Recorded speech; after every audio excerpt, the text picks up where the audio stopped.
Le gouvernement israélien n'a pas confirmé par la voie officielle avoir ordonné les bombardements sur Damas. Seul un responsable sous couvert d'anonymat s'est exprimé en ce sens.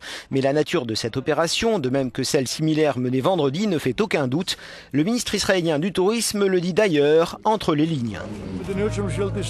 La politique de l'État d'Israël est d'empêcher qu'un certain type d'armes ne se retrouve entre les mains de terroristes, explique ce vieux routier de la politique israélienne. C'est essentiel pour nous et cela doit être poursuivi, comme le Premier ministre l'a dit.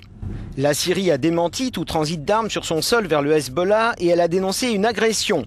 Voici comment cet universitaire israélien voit la situation évoluer. La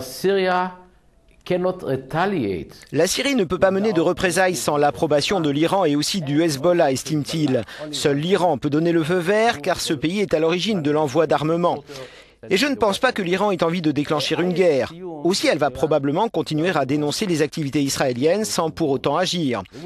Et si je me trompe et que l'Iran décide d'engager des représailles, elle ne le fera pas elle-même, mais par l'intermédiaire du Hezbollah. Alors, cela conduirait en effet à une guerre. Le président du Parlement iranien a réagi en évoquant les arrière-pensées, selon lui, d'Israël, avec ce message plutôt subliminal. Cet événement confirme ce que pense notre République islamique sur la crise syrienne, a-t-il déclaré. Ceux qui agissent en sous-main ont pour principal objectif de détruire la résistance régionale contre Israël. Risque d'escalade ou pas, l'armée israélienne a déployé 2 batteries antimissiles dans le nord du pays, à la frontière avec le Liban, afin de répondre à toute éventualité, ont commenté les autorités.